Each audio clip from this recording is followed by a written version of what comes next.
Innal hamdalillah nahmaduhu wa nasta'inuhu wa nastaghfiruh wa na'udzu billahi min sururi anfusina wa min sayyiati a'malina. Man yahdihillahu fala mudilla lahu wa man yudlil fala hadiya lahu. Ashhadu an la ilaha illallah wahdahu la syarika lah wa ashhadu anna Muhammadan abduhu wa rasuluh sallallahu alaihi wa ala alihi wa ashabihi wa man tabi'ahum bi ihsanin ila yaumiddin wa ba'd. Usini wa iyyakum bi taqwallah kama qala tabaraka wa ta'ala fi kitabihil karim. Ya ayyuhalladzina amanu taqullaha haqqa tuqatih wa la tamutunna illa wa antum muslimun. Ya ayyuhan nasu taqu rabbakumul ladzi khalaqakum min nafsin wahidah wa khalaqa minha zawjaha wa batha minhuma rijalan katsiran wa nisaa wattaqullaha alladzi tasaaluna bihi wal arham innallaha kana 'alaikum raqiba. Ya ayyuhalladzina amanu taqullaha wa qulu qawlan sadida yuslih lakum a'malakum wa yaghfir lakum dhunubakum wa man yuti'illaha wa rasulahu faqad faza fawzan 'azima. Amma ba'du fa inna asdaqal hadithi kitabullah wa khairal hadyi hadyu Muhammadin sallallahu alaihi wa alihi wa sallam wa syarrul umuri muhdatsatuha wa kullu muhdatsatin bid'ah wa kullu bid'atin dhalalah wa kullu dhalalatin finnar. Ma'asyiral muslimin rahimani wa rahimakumullah, ikhwani wa akhawati fillah, a'azzani Allah wa iyyakum jami'an. Walhamdulillah, dengan izin Allah subhanahu wa ta'ala serta limpahan nikmatnya yang terus terlimpah tanpa hitungan kepada kita seluruhnya, alhamdulillah, di pagi menjelang siang ini Allah subhanahu wa ta'ala berkenan untuk kembali bisa mengumpulkan kita seluruhnya di salah satu rumah dari rumah-rumah Allah untuk kembali kita membaca ayat-ayatnya, mempelajari syariatnya. Semoga ini tanda benar-benar bagi kita seluruhnya kebaikan yang Allah kehendaki dan juga dimudahkannya langkah-langkah kita menuju surganya Allah subhanahu wa ta'ala. Alhamdulillah, semoga Allah subhanahu wa ta'ala terus memberikan taufiknya, hidayahnya, bantuan dan pertolongannya kepada kita seluruhnya, sehingga kita bisa istiqomah, bisa bersabar, terus bersemangat di dalam mempelajari agama Allah subhanahu wa ta'ala, memahaminya, mengilmuinya, kemudian kita diberi taufik oleh Allah untuk bisa tunduk patuh, menerima, mengamalkan apa yang menjadi konsekuensi tuntutan dari ilmu tersebut. Bahkan kita mohon kepada Allah bisa menjadi penyambung lisan para rasul dengan kita mendakwahkan, menyampaikan apa yang disampaikan oleh para rasul tersebut sehingga kebaikan-kebaikan menjadi lebih sempurna lagi, pahala ganjaran yang terus-menerus tiada terputus meskipun kita sudah tidak ada di dunia ini, dari ilmun yuntafa'u bihi yang terus diambil faidah oleh manusia yang sangat mereka butuhkan dalam ibadahnya kepada Allah Subhanahu wa taala. Ma'asyiral muslimin, ikhwani wa akhwati fillah, a'azzani Allah wa iyyakum jami'an. Pembahasan kitab Masail Jahiliyah oleh Syekhul Islam Al-Mujaddid Syekh Muhammad bin Abdul Wahhab, dan juga sarahnya, penjelasannya bi fadilati Syekh Dr. Saleh Ibn Fauzan Ibn Abdullah Al-Fauzan rahimahumullah al-jami'.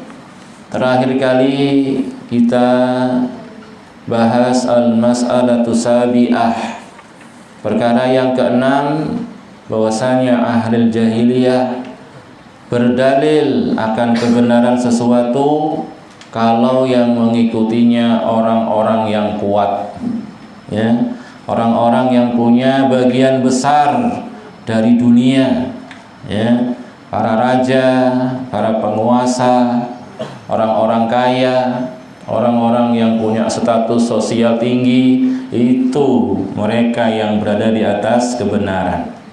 Ini perkara jahiliyah sebagaimana sudah kita baca, sudah kita pelajari dalam terakhir pertemuan kita yang lalu. Dalam ayat-ayat Quran Allah kisahkan sekian banyak dari umat-umat yang dahulu, ya, yang mereka memiliki bagian besar, bahkan sangat besar, bahkan lebih besar daripada orang-orang belakangan dalam urusan dunia, dalam urusan kekuasaan, dalam urusan harta, pangkat, kedudukan, ya. Ada kaum Ad yang Allah beri kekuatan tubuh yang dahsyat, sampai-sampai gunung-gunung mereka pahat dengan tangan-tangannya, dijadikan rumah-rumah tempat tinggal yang begitu kokoh, begitu besar, bahkan sampai sekarang masih ada bekas-bekasnya, sehingga jadi tempat-tempat wisata. Gunung-gunung yang dipahat, diukir, jadi rumah-rumah yang kokoh, yang besar, yang indah.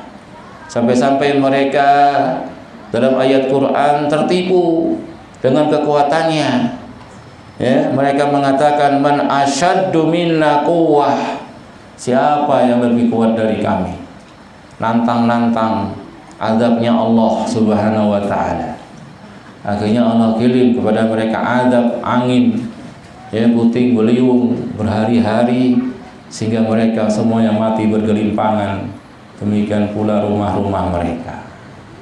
Ya, awalam yarau annallaha alladzi khalaqahum huwa asyaddu minhum quwwah. Ya, apa mereka enggak mikir, ya, Allah yang menciptakan mereka tentu lebih kuat. Kekuatan mereka dari Allah, karunia dari Allah Subhanahu wa taala. Al-mu'til kamal ahaqqu bil kamal. Zat yang bisa memberikan kesempurnaan tentu dia lebih lagi sempurna daripada yang diberi. Yang memberi lebih sempurna lagi, lebih dahsyat lagi. Cuman demikianlah, kalau hati-hati manusia sudah buta dari hidayah, dari taufik Allah Subhanahu wa taala, buta dari hakikat kenyataan yang itu sebenarnya mudah bagi akal-akal yang sehat. Ya, bukankah yang menciptakan tentu lebih kuat lagi daripada yang diciptakan.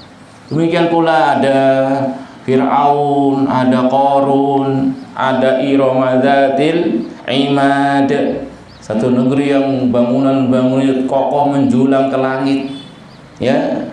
Qarun yang diberi bagian besar dari dunia, bahkan Allah katakan Qarun itu belum apa-apanya. Yang sebelumnya lebih hebat lagi ada dari Qarun, tapi mereka semuanya hancur, binasa, tak kala mereka tidak mengikuti petunjuk Allah Subhanahu wa taala. Dari sini batil ya, apa yang menjadi patokan ahli jahiliyah, kebenaran diukur dengan orang-orang yang kuat. Sampai terakhir pembahasan tentang ahli kitab, tentang ahli kitab, orang-orang Yahudi, orang-orang yang dinamai dalam Al-Quran, dalam hadis, dalam lisan-lisan kaum muslimin dengan ahli kitab. Yang ini isyarat sebenarnya mereka ngerti ilmu, ya, bukan orang-orang yang bodoh sebenarnya, mengerti kebenaran yang telah dibawa para rasul. Tapi itu juga nggak menjadikan jaminan mereka di atas hidayah Allah Subhanahu wa taala. Nggak jadi jaminan mereka di atas agama Allah, di atas ketaatan. Bahkan mereka itu sangat licik, ya, sangat picik, suka mengubah-ubah ayat-ayat Allah, ya, bahkan ngakali hukum-hukum Allah, ya, yang sudah jelas-jelas haram gimana nih biar halal, dia kalah kali, ya. Bukan pinter ini ya, tapi licik ini sebenarnya. Pinter cerdas nggak kayak gitu, licik. Ya, bahkan di akhir kisah kita baca atau belum dibaca kemarin pembahasan ini. Falamma ja'ahum ma'arafu kafaru bih. Surat Al-Baqarah ayat yang ke-89. Falamma ja'ahum ma'arafu kafaru bih. Tak kala datang kepada mereka apa yang telah mereka ketahui, apa yang telah mereka ilmui, bahkan dikatakan lebih mereka kenali daripada anak-anak mereka sendiri. Seorang bapak, orang tua kenal betul dengan anak-anaknya, gimana itu wataknya, tabiatnya dibanding orang lain. Ya, orang-orang ahli kitab lebih kenal Muhammad Sallallahu Alaihi Wasallam dan sahabat-sahabatnya daripada anak-anaknya sendiri. Karena Nabi Muhammad belum muncul, mereka sudah ngerti ciri-cirinya. Mereka sudah ngerti tanda-tandanya, disebut dalam Taurat, disebut dalam Injil. Bahkan dalam ayatnya itu, ya, mereka sudah berjanji, wa kanu min qablu yastaftihuna 'alal ladzina kafaru. Mereka sebelumnya, sebelum muncul Muhammad SAW, sudah menjanjikan kepada orang-orang kafir yang mereka berperang dengannya, ya, orang-orang Yahudi berperang dengan orang-orang kafir. Waktu itu orang-orang Madinah, orang-orang Yasrib dari suku Aus, suku Khazraj, cikal bakal orang-orang Ansor dulu masih kafir, dapat kabar dari orang Yahudi akan munculnya Nabi akhir zaman. Nanti kalau muncul Nabi akhir zaman tadi, kami akan mengimani Nabi tersebut dan akan memerangi kalian, dan kami pasti menang karena bersama kami Nabi. Ngomongnya sebelum datang Nabi tersebut. Ya, ini ayat Allah, wa kanu min qablu yastaftihun. Istaftaha yastaftihu, minta fatah, minta bisa menaklukkan, bisa mengalahkan orang-orang kafir. Dengan apa tadi? Nanti akan muncul Nabi akhir zaman, kita akan mengimaninya bersama Nabi tadi, kita perangi kalian dan kalian pasti kalah nanti bersama kami para nabi. Tapi apa kelanjutan ayatnya? Falamma ja'ahum ma'arafu kafaru bi. Ketika muncul itu nabi yang mereka sudah janjikan, malah mereka ingkari. Kafaru bi. Suku Aus, suku Khazraj, kalau mereka haji ke Mekah, karena orang jahiliyah itu masih ada sisa-sisa peninggalan milah Ibrahim. Asalnya mereka dulunya ahli tauhid, sudah kita kisahkan di awal kitab ini dulu, ya, bahwasanya mereka dirusak oleh seorang yang bernama Amr ibn Luhai al-Khuzai, yang tadinya di atas milah Ibrahim karena nenek moyang mereka Ismail bin Ibrahim di atas tauhid, rusak jadi agama wasani gara-gara Amr ibn Luhai al-Khuzai. Tapi bersama itu masih ada bekas-bekasnya. sisa-sisa ajarannya Ibrahim, diantaranya mereka masih ada haji ya, tapi prakteknya sudah diubah-ubah juga sebagiannya, ditambah-tambahi oleh mereka. Orang-orang Aus, orang-orang Khazraj juga haji mereka ke Mekah. Dan ketika Rasul mulai berdakwah, maka orang-orang dari suku-suku pedalaman yang datang ke Mekah berhaji, Rasul tidak sia-siakan kesempatan tadi untuk mendakwahi mereka. Ya, sehingga sampailah kabar Rasulullah Muhammad SAW, Nabi akhir zaman, kepada suku Aus dan suku Khazraj tersebut. Dan mereka mengatakan, oh ini yang kata orang Yahudi itu, ayo kita dahului mereka. Ayo kita dahului mereka. Maka mereka segera mencari Muhammad SAW sampai ketemu. Kemudian terjadilah dalam sirah istilah Bai'atul Aqobah. Kisah Bai'ah Aqobah. Awal-awal mulai orang-orang Ansor, awalnya masih belum banyak ketika musim haji itu yang datang. Cuma mereka menjanjikan musim haji tahun depan kita datang lebih banyak Rasul untuk bai'at. Bahkan mereka ketika itu sudah siap seandainya diperintah perang oleh Rasulullah SAW. Ya Rasulullah, seandainya sekarang engkau perintahkan kami untuk menyerbu itu tenda-tendanya orang kufar Quraisy, kita serbu sekarang. Gak usah khawatir, kita biasa perang itu, kerjaannya tiap hari.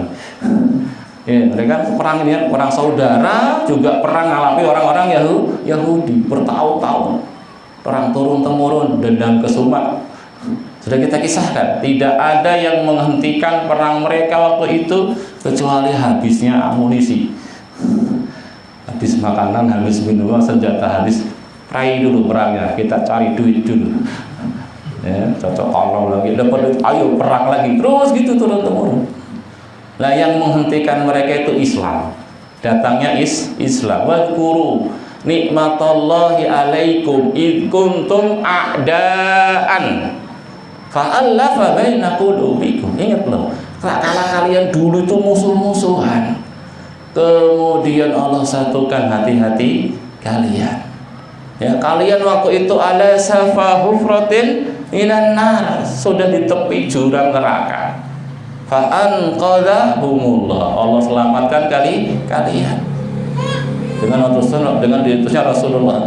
Baru mereka bersatu, gak lagi perang, bersaudara. Bahkan jadi cikal bakal kaum muslimin dari kalangan Ansor yang Rasul katakan dalam hadisnya, minal iman hubbul ansor, termasuk keimanan mencintai orang-orang Ansor. Tanda keimanan cinta sama orang-orang Ansor, membencinya tanda kekufuran, karena mereka punya saham besar, ya, peranan besar di awal-awal dakwah Rasulullah SAW.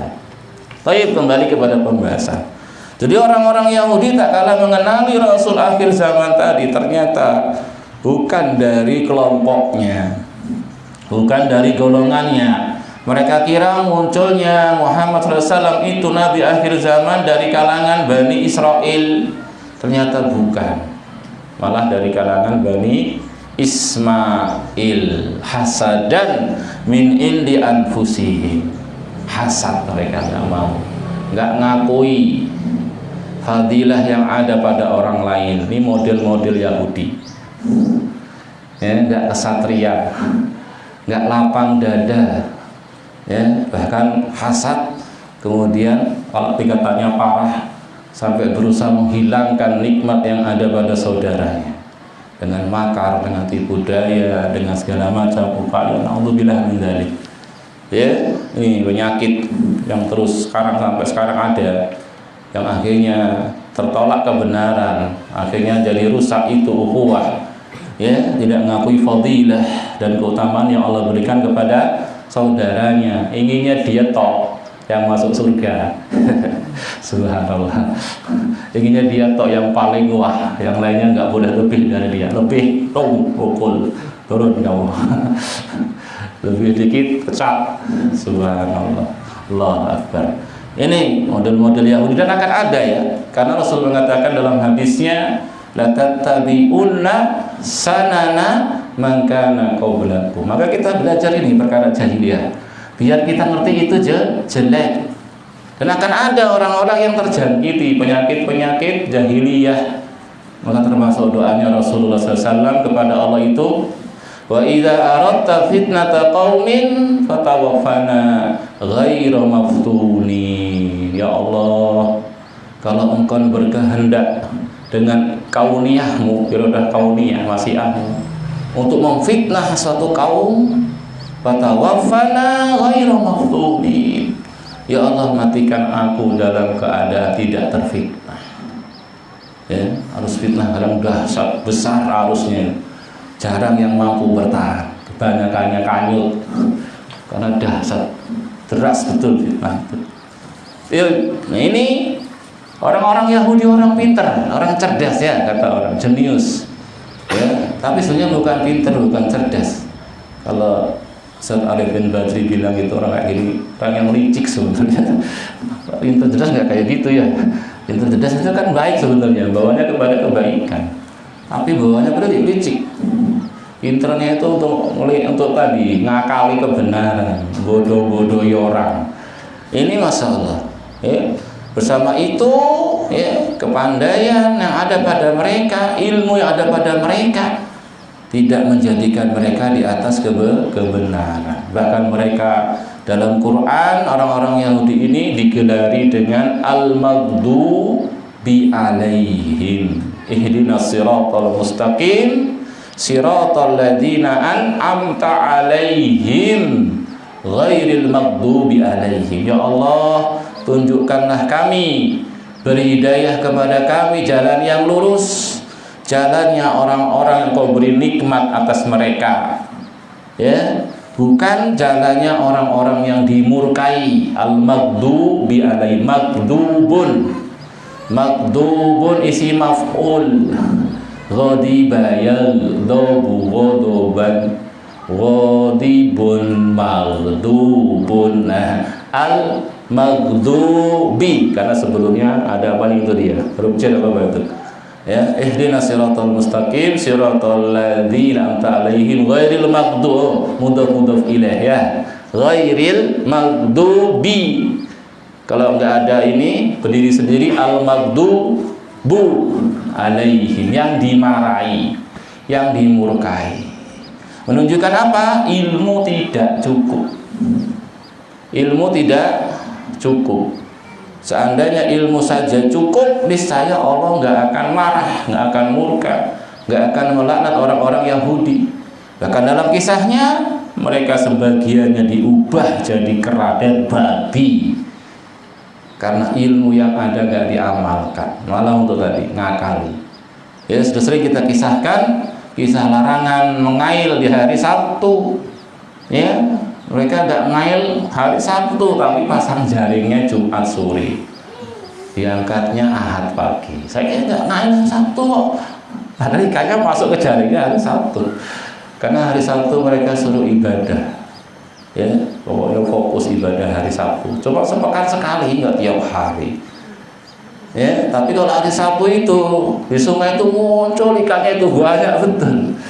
Kalau hari Sabtu nggak ada ikan, kemana ikan dari semua ujian betul. Gimana ya ini caranya dia? Sabtu pada nongol ikannya, saya Sabtu malah nggak pada nongol. Gini aja udah pasang jaringnya Jumat sore tadi. Ya, Sabtu ibadah, padahal otaknya udah ke kali terus itu. Walaupun ibadah masuk ini kena dia. Gitu. Pagi diangkat loh kan banyak. Tapi apa? Malam harinya diubah sebagian dari kera dan babi. Nauzubillah min dzalik. Makanya sering dikatakan saudara-saudaranya kera dan babi. Tapi gimana nih saudara-saudara kera? Tapi nggak seluruhnya ya, sebagiannya. Ibrah, ya, tidak cukup cerdas, tidak cukup pintar, ya, tapi semua apa? Taufik dari Allah. Makanya saya di sini mengatakan, fama kulli man arafal haqqa ya'malu bih. Tidak setiap orang yang mengenali kebenaran mengamalkan kebenaran tersebut. Faqat yasrifuhu sarifun. Terkadang dia terpalingkan dari kebenaran tadi meskipun dia telah mengetahuinya, telah mengilmuinya. Imal hasadu, mungkin pemalingnya hasad. Wah, kok dia ya yang jadi? Kok dia yang dipilih ya? Wah, enggak, mau saya kalau dia. Ini karena hasad nggak mau ngakui kebenaran yang dibawa. Wa immal kibru, atau mungkin kesombongan. Merasa dirinya lebih, wah lah kok itu yang dipilih, kok itu yang dikasih. Gengsi saya mau jadi anak buah dia. Masya Allah, banyak sebab. Wa imma tama'u fid dunya, atau mungkin ingin bagian dari bagian dunia. Ya, dunia sudah sering kita sebutkan, macamnya banyak. Ya, pertama perempuan dunia itu. Ya, betapa banyak orang terhalang dari kebenaran gara-gara perempuan. Ya lah, yang diincar, yang dicari, loh, kok ngajinya di sana malahan dia ya, nggak ngaji di sini. Waduh, gimana ini ya? Ya, sampai yang kisah yang mengenaskan ya, Ibnu Qayyim, seorang tukang azan ya, tukang azan loh, subhanallah, tiap hari azan, manggili orang sholat, ibadah kepada Allah. Suatu saat naik ke menara mau azan, matanya kena panah asmara. Ternyata sebelahnya itu ada wanita cantik tuh, kelihatan pas dia naik itu, langsung kena panah asmara, nembus ke hatinya. Panahnya gak kelihatan tuh ya, tadi lo gara-gara mata ini, mata yang jelalatan. Terus kena, langsung jatuh cinta dia. Turun itu, dikejarnya oleh tadi. Ya, kemudian dia menyampaikan isi hatinya, ingin mempersuntingnya. Ternyata wanita ahli kitab. Ya, orang Yahudi, ya nggak bisa lah kamu mau nikahi saya. Syaratnya adalah mau jadi orang ahli kitab. Wah, fitnah ini kan, ujian. Rela dia pindah agama. Masya Allah. Sampai dia nikahi, dia khidbah, dia nikahi, pesta pernikahan, pas mau malam pertama, ya ternyata dilihat genteng rumahnya rusak. Mau naik dulu sebentar, betulkan genteng tadi, jatuh, mati. Ya Allah, kasihan amat ini, belum dikuati lagi. Guru hati orang kafir. Ya. Ngerti kebenaran, sudah di atasnya, dia udah bertahun-tahun jadi muadzin. Subhanallah, mati su'ul khotimah. Kafir, bukan cuma ahli bid'ah. Orang ahli bid'ah gitu ya, mungkin masih muslim, masih ada kemungkinan selamat lah ya. Kalau masih muslim, bid'ahnya nggak sampai mengkafirkan dia. Karena ancaman dengan neraka nggak harus kekal. Ya, kullu bid'atin dhalalah wa kullu dhalalatin nar, itu enggak melazimkan harus kekal, karena bid'ah bertingkat-tingkat. Nawaitu sholih enggak fil nar khalidina fiha. Tapi kalau bid'ahnya Jahmiyah, Mu'tazilah, nolak nama Allah, sifat Allah, wah, nolak ilmu Allah, Allah enggak tahu kecuali setelah terjadi. Wah, ini bisa kafir yang kayak gini. Ya kan? Mensifati Allah, menolak yang harus diimani, mencacat Allah. Begitu. Ini mungkin dunia bisa perempuan, bisa dinar, dirham. Ya, dinar, dirham atau uang, emas, perak. Ya, kalau sekarang sudah beraneka ragam. Rupiah, dolar, ringgit, ya, yen ya, apalagi. Itu fitnah itu. Banyak orang yang goyang ketika sudah berhadapan dengan duit-duit itu tadi. Ya, gimana nggak goyang nih Pak? Gaji dia seumur hidup sekali dapat itu, bahkan berlipat-lipat. Jamin 7 turunan Pak. Tapi tolong loloskan ini kemauan saya. Dia punya pegang urusan, dia pegang kewenangan. Gaji dia seumur hidup nggak sampai segitu. Ya udahlah, akhirnya dia berubah. Ya, yang penting apa? 7 turunan kejamin. Penjara cuma penjara, enggak apa-apa. Di penjara juga bisa enak. Enggak harus kayak di penjara betulan. Ini masalah dunia, ya, fitnah. Dulu masih kiri-kiri, ya masih miskin-miskin, rukun, subhanallah, rukun sama-sama bareng-bareng. Begitu dilempar dunia, wah mulai sikut-sikutan, mulai rebutan, ya mulai berlomba di dalamnya, akhirnya binasa, hancur, sebagaimana orang-orang dahulu binasa dan hancur gara-gara dunia. Itu bisa rumah, ya target rumahnya ini nggak jadi gimana ini? Ternyata ada lowongan, ada kesempatan. Tapi tadi harus korban agamanya, jadi berubah. Harus dukung kebatilan, jadi berubah. Atau kendaraan, ya lomba-lomba kendaraan, gede-gedean. Motornya kecil, saya motornya gede.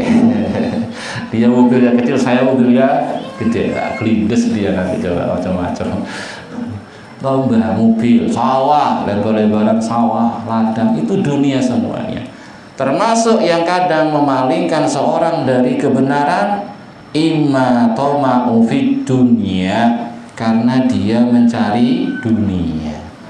Automa'u fir riyasah, atau karena dia mencari kepemimpinan. Ada orang itu ikhwah, kalau nggak jadi pemimpin nggak bisa dia, nggak bisa jadi anak buah, harus jadi pemimpin. Ini bahaya ini sebetulnya. Ya, ini termasuk hawa nafsu, termasuk dunia di situ. Ya, nggak bisa jadi anak buah, harus jadi pemimpin. Kalau nggak jadi pemimpin, waduh, stres dia. Nah, gimana nih caranya ini? Ini pemimpin nggak becus, tapi jadi anak buah nggak mau. Fitnah, ya.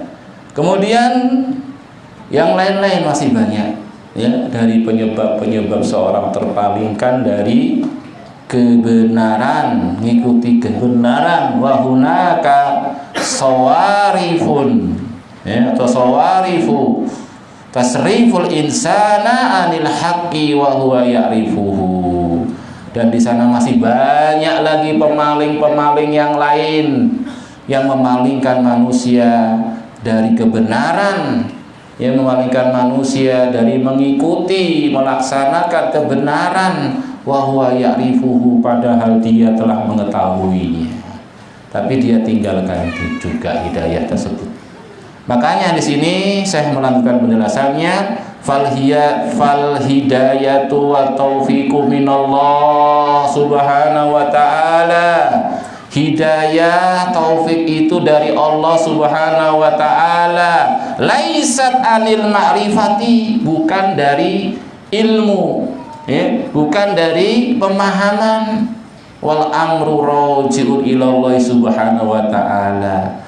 Perkara menerima, tunduk patuh, mengamalkan kebenaran, itu perkaranya kembali kepada Allah subhanahu wa ta'ala. Walihada kana Rasul sallallahu alaihi wasallam yuksir an qauli ya muqallibal qulubi wal absar sabbit qalbi ala dini. Oleh karena itulah Rasul dalam riwayat sangat banyak sering mengulang-ulang doa beliau, ya muqallibal qulubi wal absar, wahai zat yang membolak-balikkan hati dan pandangan, sabbit qalbi ala dini, kokohkan hati hambamu ini di atas agamamu. Doa, banyak-banyak doa. Dan jangan marah kalau ada orang doakan kita, hadakallah, semoga Allah memberimu hidayah. Jangan ngamuk, emang saya sesat. Ini orang subhanallah nggak paham. Kita itu ikhwah diperintah oleh Allah setiap sholat. Berapa kali kita sholat itu? 5 kali minimal yang wajib, 17 rakaat. Tiap rakaat suruh baca Al-Fatihah. Di situ ada ihdinas siratal mustaqim. Ya Allah, berikanlah, tunjukkanlah kepada kami jalanmu yang lurus. Hidayah, kata Imam Ibnu Qayyim rahimahullah, ada 4 tingkatan. Hidayah ada 4 tingkatan. Ini semalam kita sampaikan ya di Bandarjaya Ta'lim di sana. Saya ulangi lagi di sini. Yang pertama, hidayah am, petunjuk Allah yang umum. Ya, hidayah ini adalah hidayah pada hewan, manusia, dan setiap makhluk. Hidayah umum, hidayah yang Allah berikan kepada setiap makhluk, hewan sekalipun, binatang sekalipun. Ya, dalilnya surat Al-A'la ayat yang pertama ya sampai ayat yang keempat apa yang ketiga. Sabbihisma rabbikal a'la, sucikanlah nama Rabbmu yang maha tinggi. Alladzi khalaqa fasawwa, yang telah menciptakan ya dan menyempurnakan ciptaannya. Kemudian kata Allah, walladzi qaddara fahada. Nah, ini di pembahasan kita. Yang telah menakdirkan, menentukan takdir segala sesuatu, fahada, dan memberinya petunjuk. Tapi petunjuk umum, petunjuk berkaitan dengan eksistensi hidup seorang. Gimana biar tetap bisa hidup, bertahan hidup, bisa makan, bisa minum, bisa cari rezeki, bisa berlindung diri dari serangan-serangan musuh. Itu semua Allah beri petunjuk, hewan sekalipun. Jadi jangan dibilang hewan itu nggak ada yang ngajari. Itu terjadi dengan sendirinya, hukum alam. Apa namanya itu akan tersingkir dengan evolusi ya. Apa itu? Evolusi ya. Dari hukum alam. Lah, ya ayam itu angrem berapa hari kok ngerti ya sudah selesai ya, pindah dia atau belum masih terus. Itu ada yang ngajari. Ketika datang bahaya gimana yang harus dia lakukan. Masing-masing hewan cumi-cumi nyemprotkan tintanya, kabur dia biar nggak kelihatan. Itu petunjuk dari Allah, petunjuk umum. Ya sampai ada ikan kalau ada bahaya anak-anaknya masuk ke mulutnya semua ya. Ya bahaya itu. Masuk ke mulut ibunya semua. Kemudian mingkem. Enggak ketahuan anak-anaknya, selamat dari bahaya. Ya, ada film binatang-binatang. Saya pernah lihat film binatang-binatang. Saya pernah lihat ikan itu pas mau dimangsa jadi gede ya, kayak balon. Sehingga nggak muat mulutnya ini mangsa ini, nggak kena. Ya, ada berang-berang, tahu berang-berang? Ya, di video itu, di film itu, ya, dia nebangi pohon dengan giginya ini cuma satu di sini. Tapi jatuhnya itu ke sungai. Oh, ngerti ya gimana cara nebang itu? Atau nebang pergi ke sini, orang di rumah. Itu dari mana dia ngerti nebang? Jatuh ke sungai, jatuh ke sungai. Sini juga tebang, jatuh ke sini, nggak ke sana. Yang sini ke sini, ke sungai, sini ke sini. Sampai kayak dibendung sungai itu. Dibendung. Kemudian dia dengan pasangannya buat rumah di situ. Ternyata persiapan musim salju. Buat rumahnya tingkat lagi. Tingkat rumahnya itu. Ada itu kalau nggak ada videonya. Ya, di atas itu untuk mungkin dia leha-leha istirahat sama pasangannya. Di bawah kalau cari makan dia ke laut, ke sungai itu kan dia bendung cari ikan. Nah, ke situ dulu nongolnya dia. Bersih dulu. Ada bersih baru ke atas. Ya, ada rayap. Rayap itu punya mata nggak? Pernah lihat rayap nggak? Ada matanya kayak gitu. Katanya gak ada matanya, tapi dia bisa buat rumah. Oh indah, bener bagus ya. Pernah lihat rumah rayap? Subhanallah. Bahkan ada sampai berapa meter tinggi itu? Tinggi. Ya mungkin di pinggir-pinggir sawah atau di kali itu kadang-kadang. Subhanallah. Itu ada yang beri petunjuk. Ini maksudnya petunjuk umum. Petunjuk umum. Dan itu yang saya sebutkan cuma sebagian kecil. Ya, dari hewan-hewan seluruhnya, dari gajah, harimau, sapi, kambing, unggas, ya, semut sampean itu, kalau semut-semut atau orang yang kalau semut-semut itu, subhanallah, nggak ada yang nganggur semut itu. Ada yang nganggur nggak? Atau dia semut itu semuanya gerak. ngerti kerjaan, gak ada yang tepat, yang betulin jalan, yang maluin apa itu makanannya, yang layani ratunya, yang ini, yang macam-macam. Gak ada yang nganggur ngerti kerjaan, semua ngerti. Allah beri petunjuk. Ini yang pertama. Ya.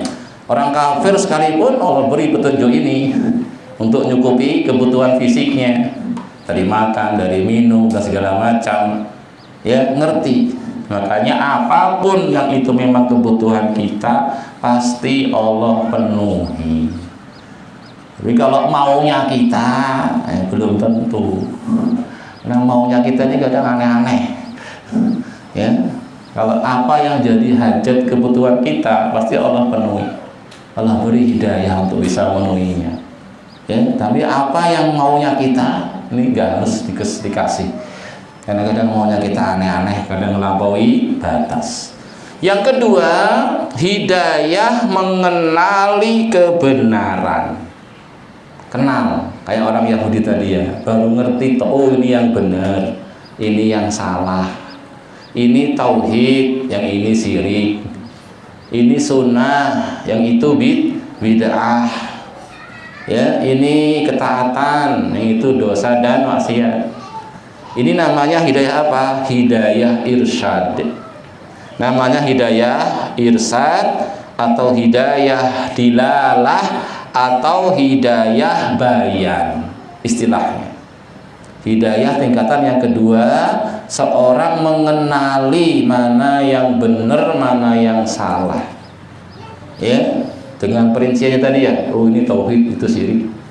Ini bid'ah, itu sunnah, ini taat, itu maksiat. Ini cuma tadi, ini belum cukup. Kenapa? Karena apa tadi dijelaskan, tidak setiap yang kenal kebenaran mau mengamalkannya. Orang Yahudi ngerti Rasulullah, bahkan tadi lebih ngerti daripada anaknya sendiri. Ya, bersama itu apa dia mengamalkan ilmunya? Tidak. Ya, sebaliknya kadang orang ngerti itu syirik, itu bid'ah, ngerti itu dosa, tapi kekeh dalam syiriknya, dalam bid'ahnya, dalam dosa maksiatnya. Nah, nanti ada hidayah yang ketiga, namanya hidayah taufik.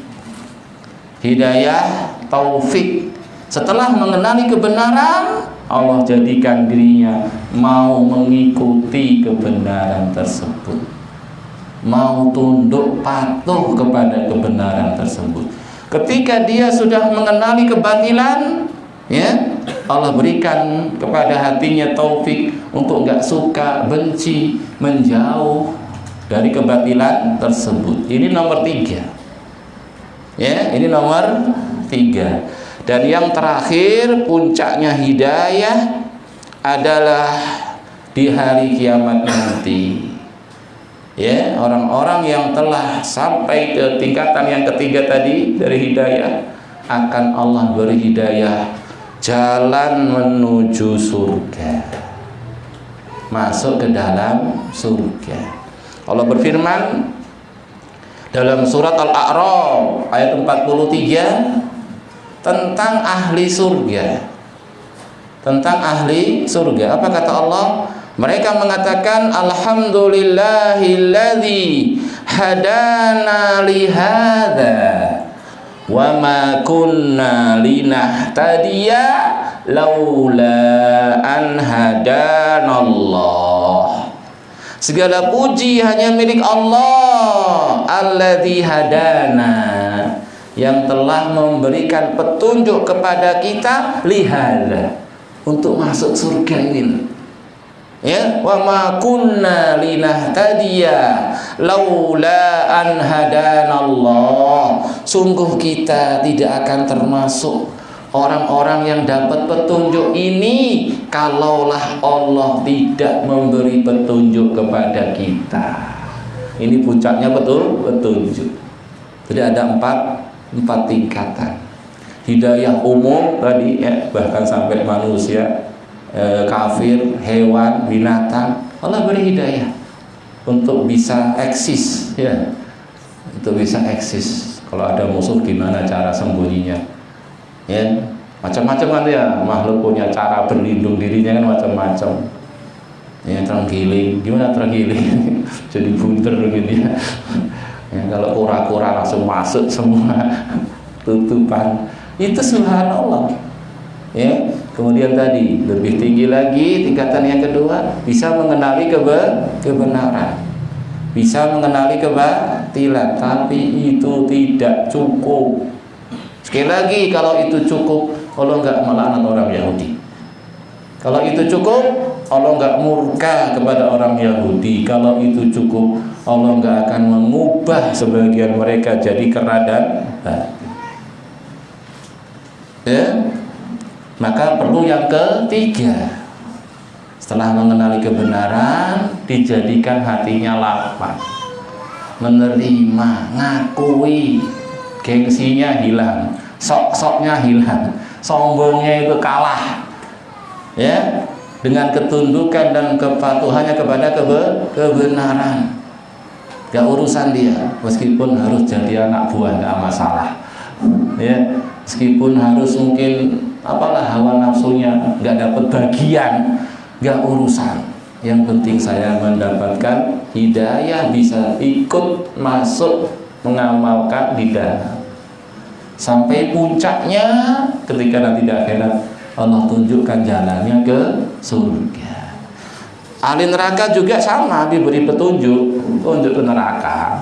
Allah berfirman dalam surat As-Saffat ayat 22-23, Ukhsurul ladina zalamu wa azwajahum wa ma kanu ya'budun. Kepada malaikat-malaikatnya Allah perintahkan, kumpulkanlah orang-orang yang zalim beserta teman-temannya, ya, yang dulu tolong menolong, ya, bahu membahu, ya, saling loyal, tapi dalam kezaliman. Ya, apa kata Allah? Ya, wa ma kanu ya'budun, bahkan yang mereka ibadahi juga selain Allah, kumpulkan jadi satu semuanya. Ya, min dunillah, selain Allah. Kemudian apa kata Allah? Fahduhum ila siratil jahim, kemudian tunjukkan mereka jalannya menuju neraka. Ya, ini puncaknya petunjuk, ya. Dalam sebuah ayat surat Al-Qasas, Allah berfirman tentang Rasulullah SAW dan seorang yang beliau cintai, tapi cintanya cinta tabiat, bukan cinta ibadah, cinta karena masih kerabat. Ya, itu kan tabiat toh, cinta karena tabiat. Ya, kata Allah apa? Innaka la tahdi man ahbabta walakinnallaha yahdi may yasha. Engkau wahai Rasulullah tidak bisa memberi petunjuk kepada orang yang engkau cintai, tapi Allah lah yang memberikan petunjuk liman yasha, walakinnallaha yahdi may yasha. Tapi Allah lah yang beri petunjuk kepada siapa saja yang Allah kehendaki. Rasul milih pamannya, Allah pilih Salman Al-Farisi. Siapa yang dapat petunjuk terus? Yang Allah beri petunjuk Salman Al-Farisi itu, penjaga apinya orang Majusi, ya, penjaga Tuhannya orang Majusi. Allah ingin beri petunjuk. Orang Persia jauh dari Arab. Abu Thalib pamannya Rasul, tiap hari ketemu ibaratnya. Bahkan Abu Thalib sudah mengakui dengan lisan, bukan dengan syahadat tadi, ya, dengan syairnya, dengan hatinya, kebenaran risalah keponakannya. Bahkan dia bela itu. Tapi pembelaan nasab tadi, bukan karena agama.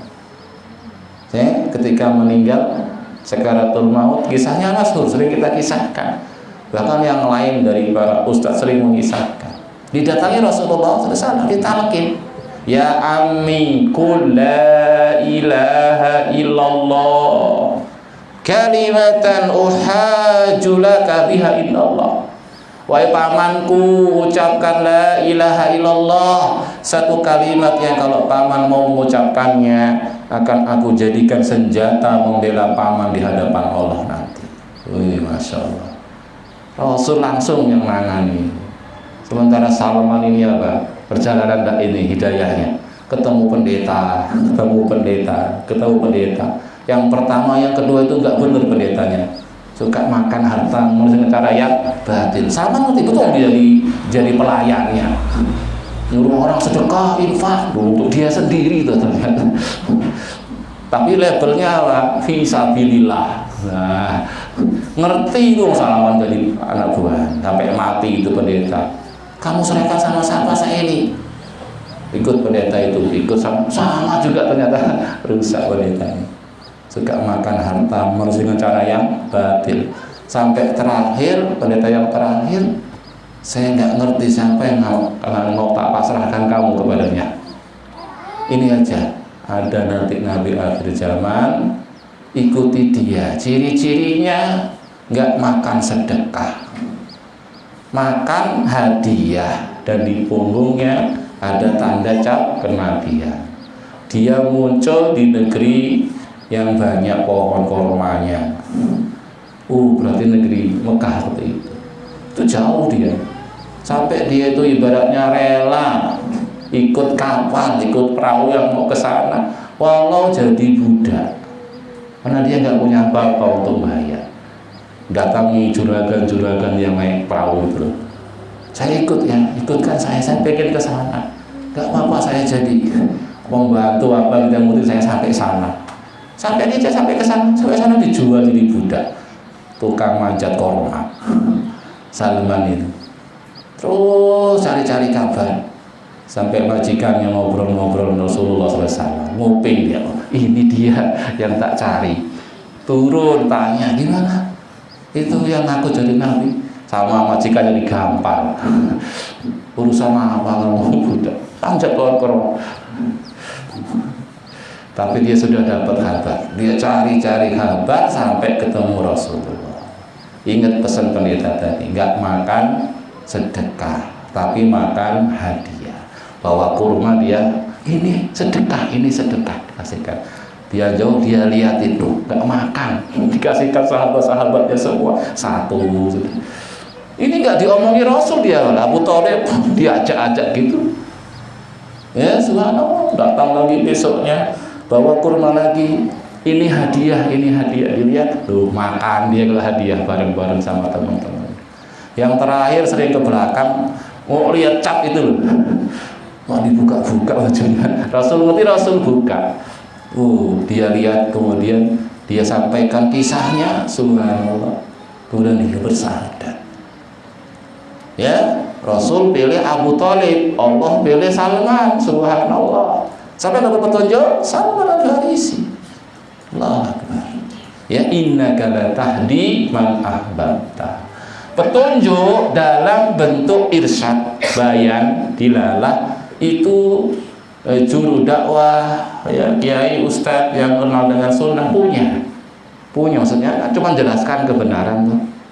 Tapi kalau menjadikan orang menerima kebenaran tadi, atau jadikan orang menjauh dari kebatilan, itu Rasul aja nggak punya, apalagi yang selain Rasulullah. Makanya Allah katakan, wa ma 'alaika illal balagul mubin.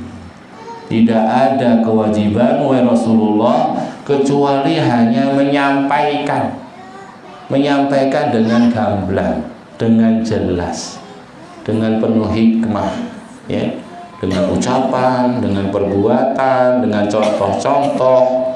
Tapi itu nggak jadi jaminan pasti diterima. Rasul kurang apa coba? Akhlaknya, budi pekertinya. Tapi masih dibilangin orang gila, masih dibilangin tukang sihir. Nah, kalau dai sekarang ya lebih wajar lagi dibilangin kayak gitu. Dia serba cacat, serba kurang. Rasul aja subhanallah, Antum dakwah dengan hikmah sehikmah-hikmahnya. Lepas dari celaan? Enggak ada. Diterima pasti dakwahnya? Oh, belum tentu. Rasul orang apa juga? Ya, subhanallah. Maka tidak ada tugas kecuali hanya menyampaikan. Lasta alaihim bimusaitir. Kamu bukan tukang paksa. Sampaikan aja. Terima alhamdulillah. Ya, wa bihawa nikmah. Semakin sempurna nikmat itu. Enggak diterima, kita sudah sampaikan kewajiban kita. Ya, tapi kalau antum belum sampaikan, belum tunjukkan, sembunyikan ilmu, masih kena antum nanti. Dosa menyembunyikan ilmu.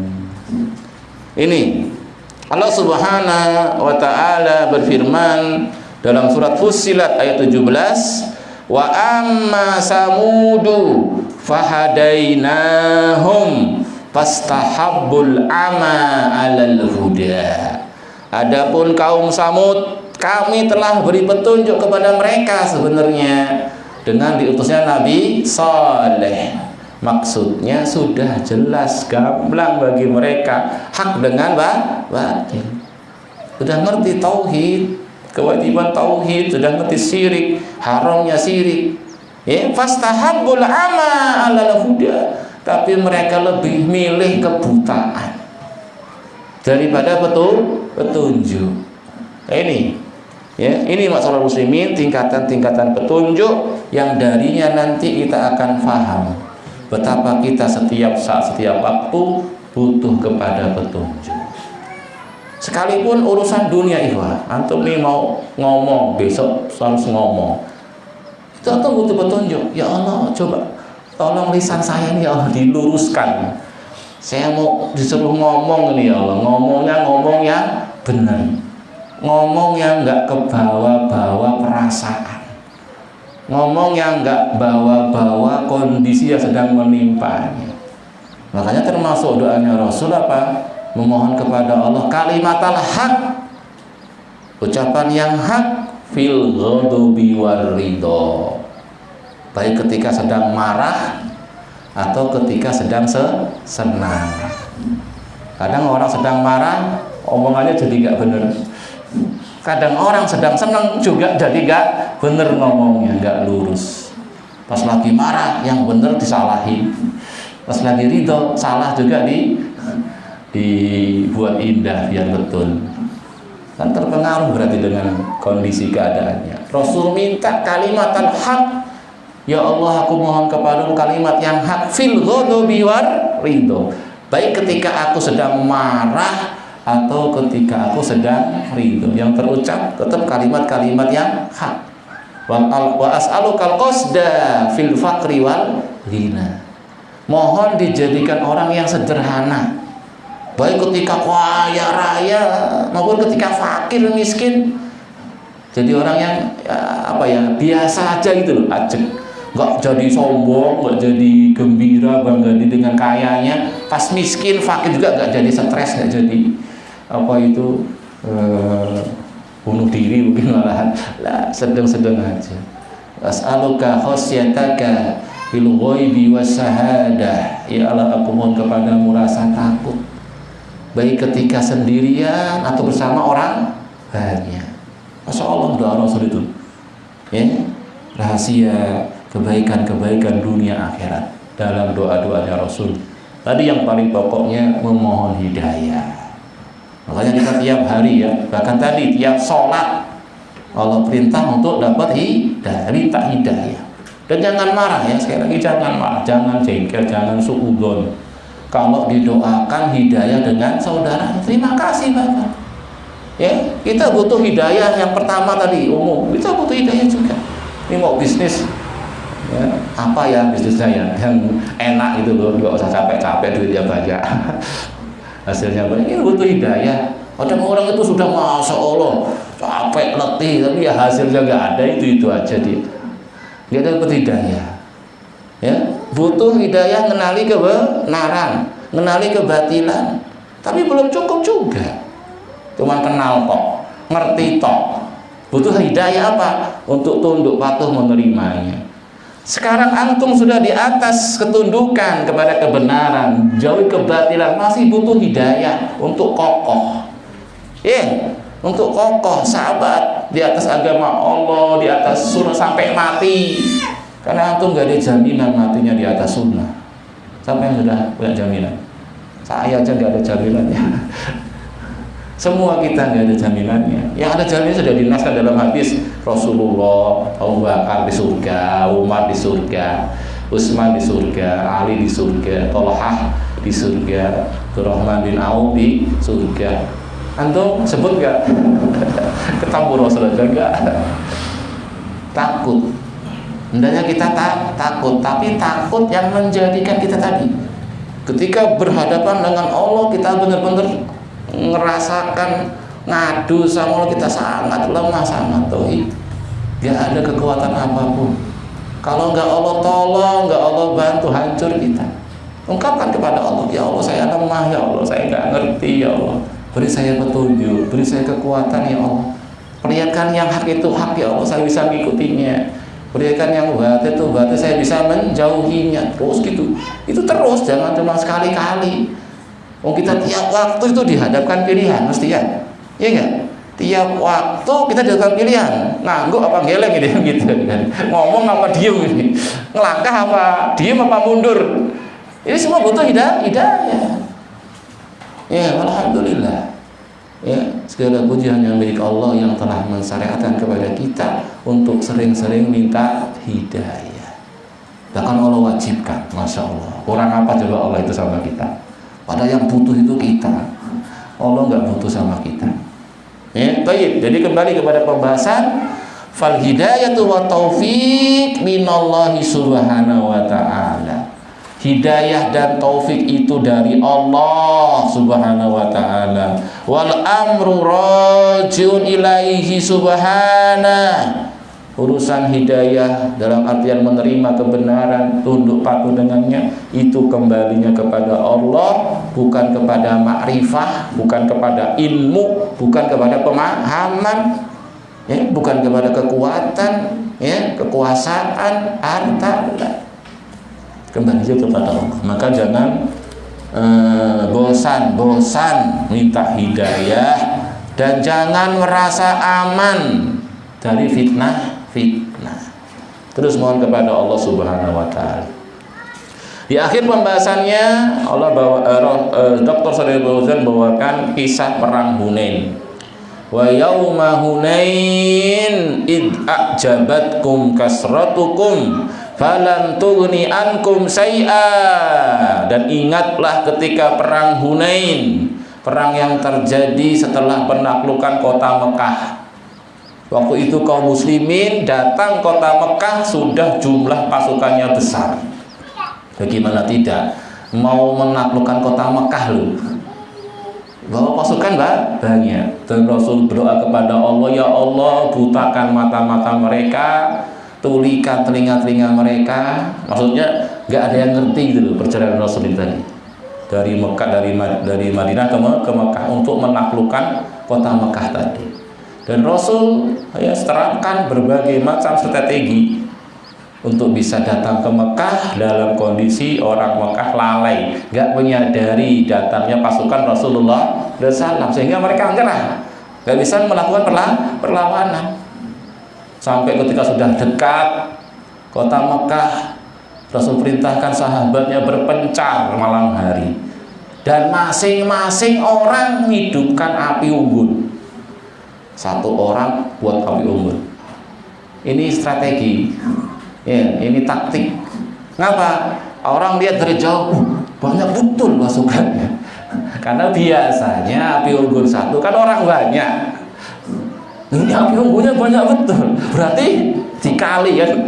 Api unggunnya dikali. Kalau satu orang itu mungkin 10. Lah ini masing-masing orang. Berarti kan sudah lipat 10 gitu ya, nggak usah mengira kan.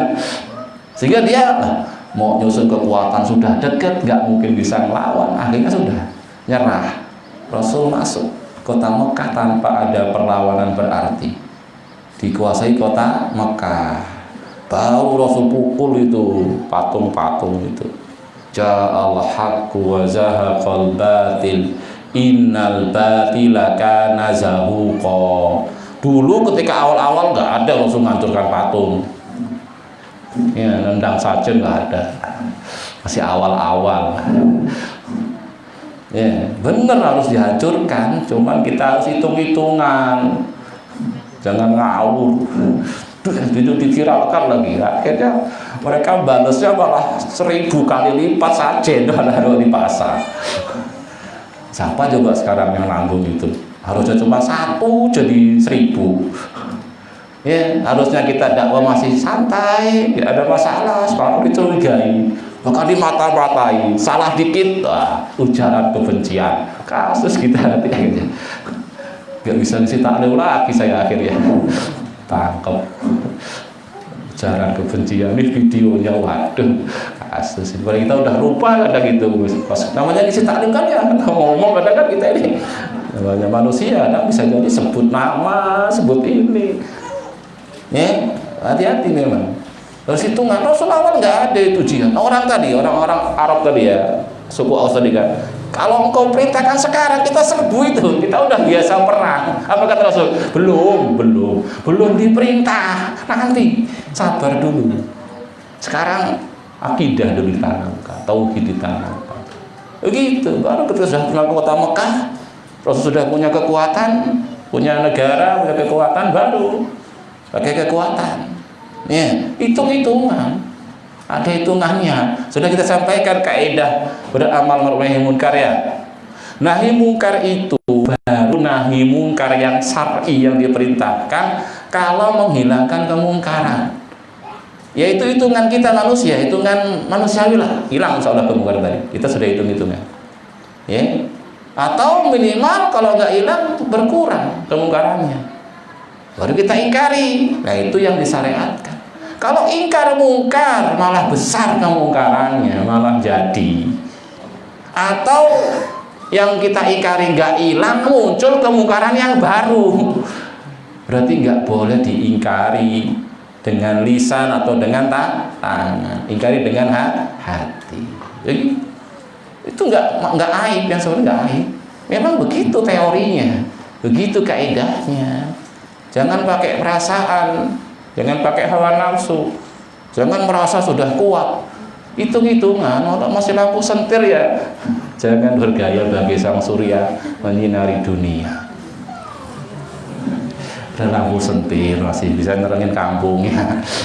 Ya udah, jadilah lampu sentir yang bagus, ya, yang terus nanti jadi besar sampai jadi sang surya menyinari dunia. Tapi kan ada tahapannya, sabar, nggak aib. Orang kok nggak terima kebenaran sudah kita dakwah, nggak aib. Wong itu udah wilayahnya Allah, bukan wilayah kita. Yang aib itu kita bisa sampaikan, kita diem, nggak ada resiko sampaikan, nasihati gitu dengan hikmah, dengan perhitungan, dengan milih kalimat-kalimat yang bagus, yang jangan sampai nanti bisa salah paham malah timbul fitnah. Nggak masalah, sampaikan. Nah kalau itu nggak kita tempuh, itu jadi musibah, jadi masalah. Ya, kitanya istiqomah berdakwah sampai mati, nggak ada masalah, sukses dakwahnya. Ya, kitanya sendiri berubah, apa yang mau dibanggakan? Banyak yang ikut, banyak yang terima, nggak jadi bisa nolong kita kalau kita sendiri di atas kebatinan. Baik, masalah muslimin rahimani wa rahimakumullah. Wa a'azani Allah wa iyyakum jami'an. Al-mas'alatu saminah, perkara yang ke-8, al-istidlal bi anna ma alaihi du'afa laisa haqqan.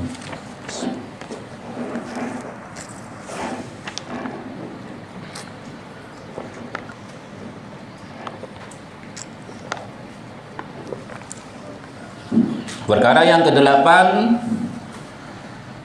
dari perkara jahiliyah adalah kebalikan perkara yang ke-7.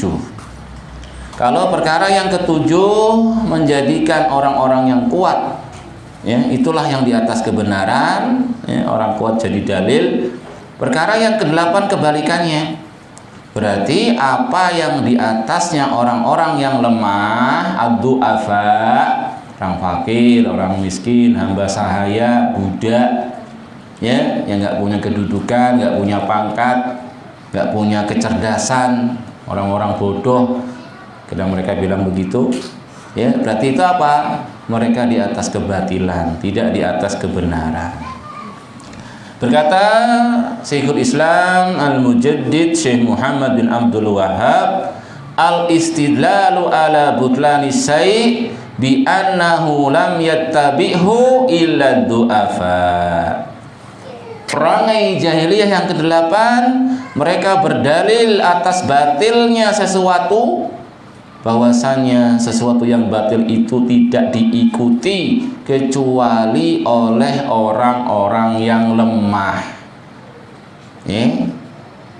Kaqaulihi, contoh surat Asy-Syu'ara ayat 111.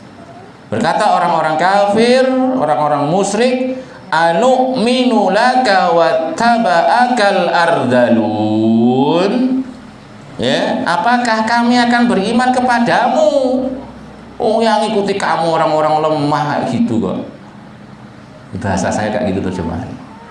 Ya, jadi orang-orang kafir, orang-orang yang hidup mewah, ya, punya pangkat, punya kedudukan di satu negeri, satu kampung, berkata kepada Rasul yang diutus kepada mereka, anu'minu laka wattaba'akal ardalun. Apakah kami harus beriman kepadamu? Oh, yang ikuti kamu orang-orang lemah gitu. Gimana mau beriman kepadamu? Ya, kata Dr. Shalih Fauzan, yakni du'afa'u minna. Gimana kami akan beriman kepadamu yang ikuti kamu orang-orang yang lemah di antara kita? Orang-orang kiri, orang-orang rendahan. Ya, walau kunta 'alal haqqi, seandainya engkau di atas kebenaran, lattaba'akal aqwiya, tentunya yang ngikuti kamu orang-orang yang kuat. Itu ucapan mereka. Dan ini, ya, wa hadza mantiqa qaumi Nuh. Ini ucapannya kaum Nabi Nuh lamma da'ahum ilallah. Tak kala Nabi Nuh mengajak mereka kepada Allah, untuk beribadah hanya kepada Allah, mengajak mereka untuk meninggalkan Wad wa Suwa'a wa Yaghusa wa Ya'uqa wa Nasra. Mereka jawab apa? Qalu anu'minu laka wattaba'akal ardalun. Wahai Nuh, gimana kita mau beriman sama ente? Ya, lo ngikut orang-orang kayak gitu loh. Orang-orang bodoh, orang-orang dungu, orang-orang nggak punya apa-apa. Iya, begitu ucapannya.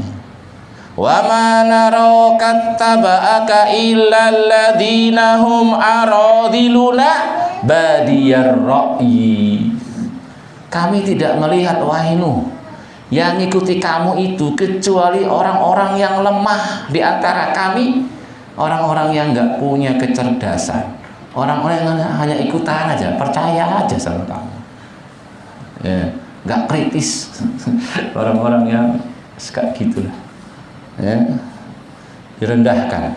Ya, laisa indahum ra'yun, orang yang nggak punya pendapat, orang yang nggak punya pemikiran, orang-orang bodoh, orang-orang dungu, ikut-ikutan aja begitu. Itu orang-orang kufar, ya, tokoh-tokoh orang kufar kaum Nabi Nuh, ya, mengatakan Nuh dalam kebatilan karena yang mengikutinya orang-orang yang lemah. Wa kadzalikal musyrikun fi ahdi Rasulillah sallallahu alaihi wasallam. Demikian pula orang-orang musyrik pada masa Rasulullah sallallahu alaihi wasallam, ya, kanu, ya, adalah mereka itu yaskharuna min du'afa'il mu'minin, ngecek, ngolok-ngolok orang-orang yang lemah dari kalangan orang-orang yang beriman pengikut Rasulullah sallam, min Bilal, dari semisal Bilal, wa Salman, dari semisal Salman tadi, wa Ammar ibn Yasir, dari semisal Ammar ibn Yasir, wa abihi wa ummihi, semisal bapaknya ibunya, ya, kalangan Buddha, hamba sahaya, orang-orang dhaif, orang-orang lemah, bukan orang yang punya kekuatan bagian dari dunia yang besar. Wa yaskharuna min du'afai sahabah, ya, menghina, mengejek, merendahkan orang-orang lemah dari kalangan para sahabat.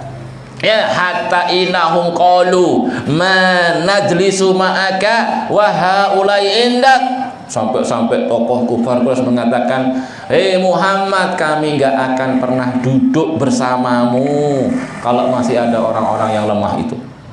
Subhanallah, sombongnya. Minta majelis sendiri, nggak mau duduk bareng sama yang lainnya dari kalangan orang lemahnya.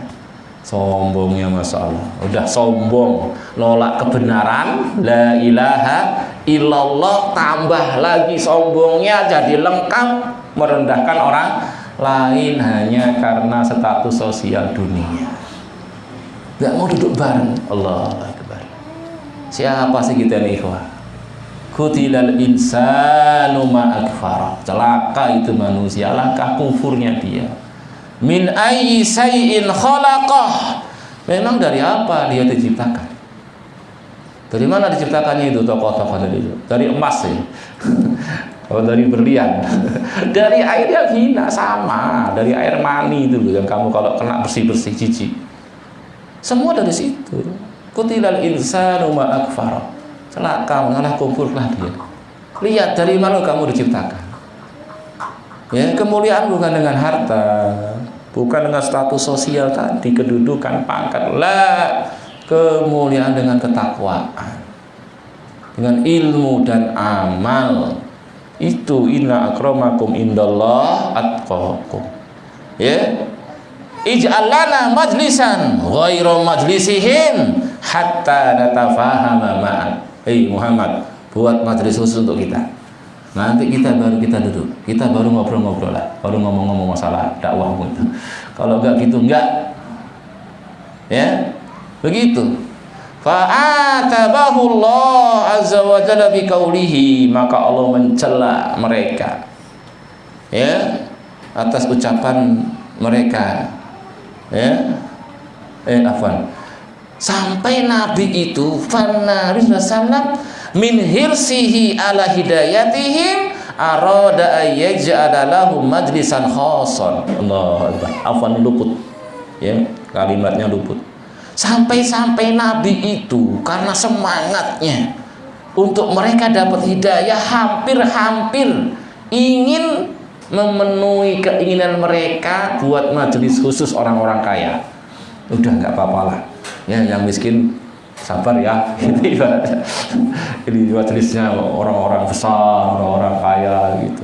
Hampir Rasulullah ikuti saran mereka tadi, keinginan mereka tadi. Apa? Fa'atabahullah azza wa jalla biqauli, maka Allah langsung negur Rasulnya. Ini yang namanya maksum. Jadi jangan salah paham, Nabi maksum itu jangan dipahami nggak pernah salah. Apalagi cuma keturunannya maksum nggak pernah salah, ngawur ini.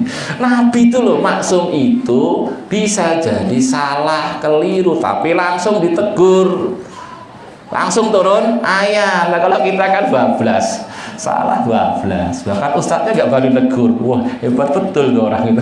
Ustadznya nggak berani negur. Orangnya ngeri sih. Nanti saya dicegat tengah jalan sama dia.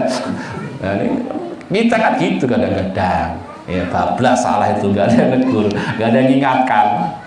Tapi Rasul langsung, nah itu makna maksum. Hampir-hampir Rasul buat majelis khusus itu karena semangatnya, bukan apa-apa sebenarnya. Padahal itu kan menyakiti hati orang-orang yang lemah, ya. Pastilah itu. Kok dibuat sekat-sekat kayak gini sih?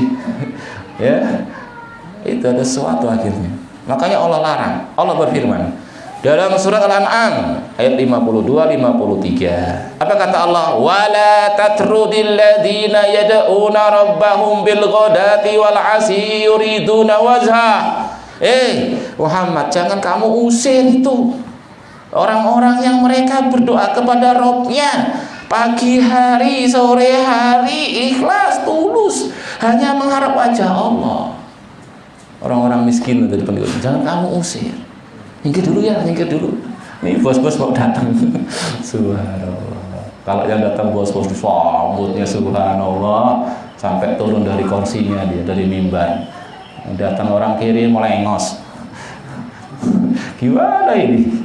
Pimpinannya kayak gini. Ya, kayak begitu. Ya, maka Rasul itu subhanallah sejak ada teguran begini sangat perhatian dengan orang-orang lemahnya. Bahkan Rasul sampai mengatakan, carikan untukku orang-orang lemah.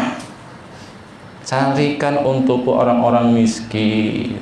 Sungguh kalian itu ditolong oleh Allah, dimenangkan karena sebab orang-orang miskin, orang-orang fakir, orang-orang lemah di antara kalian.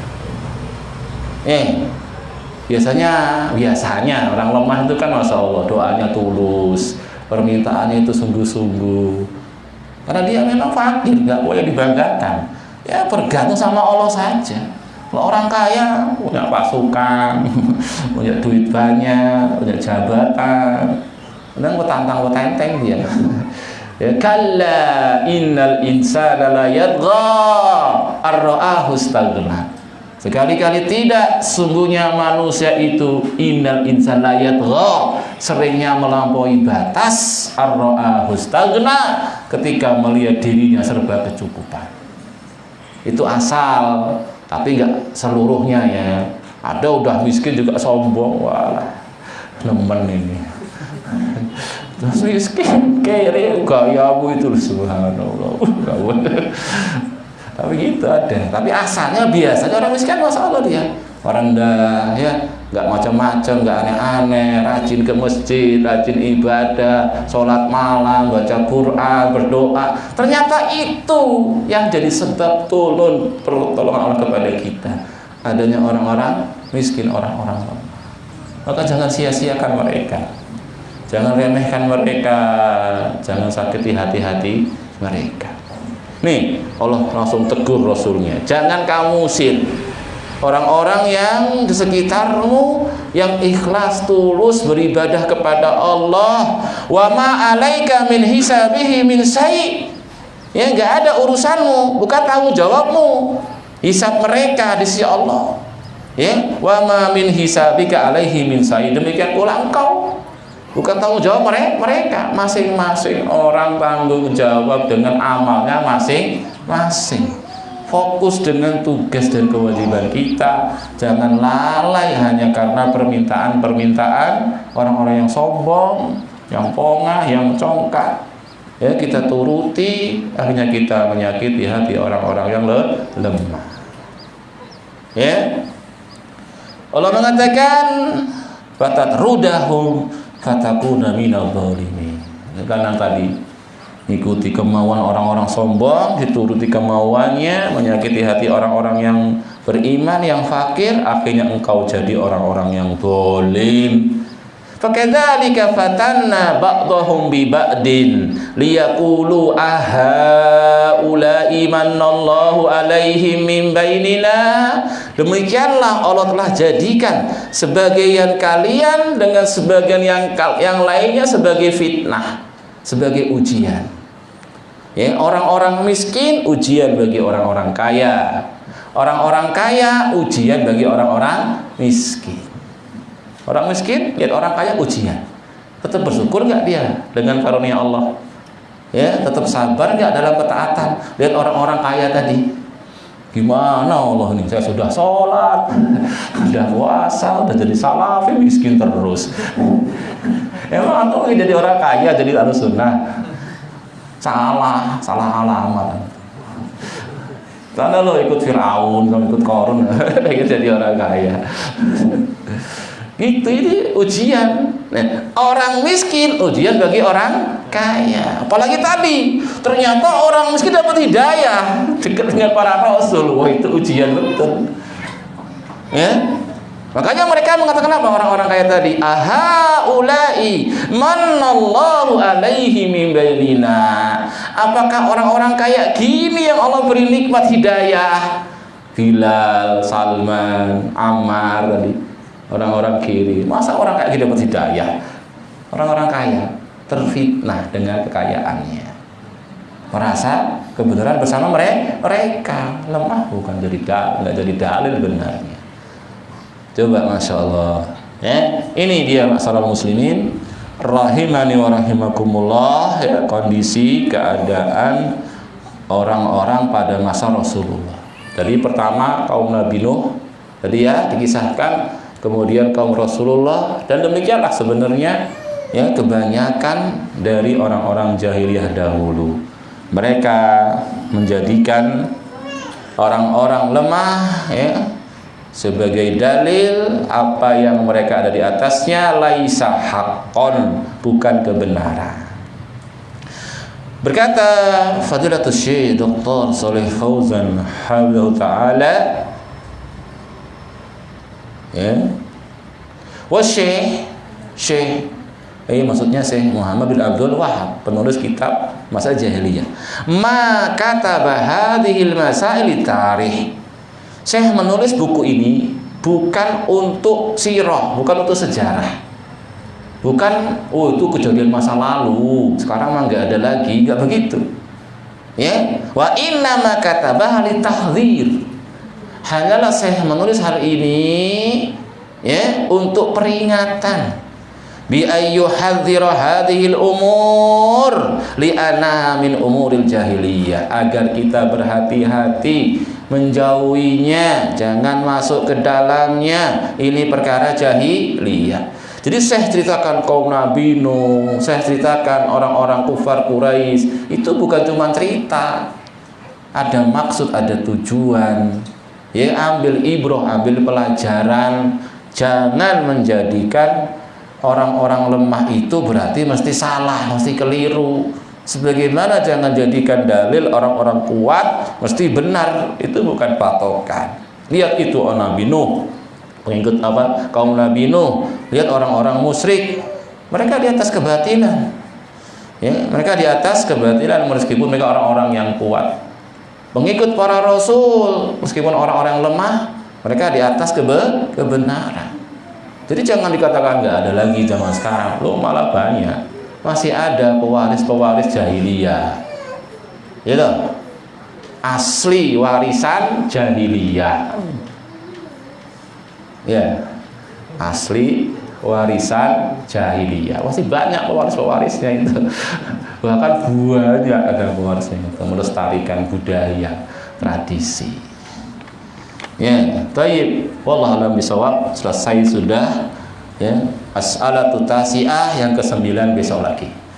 Saya sampai sini, lebih dan kurangnya saya mohon maaf, itu yang bisa disampaikan. Semoga bermanfaat. Subhanakallahumma wa bihamdika asyhadu an la ilaha illa anta astaghfiruka wa atubu ilaik.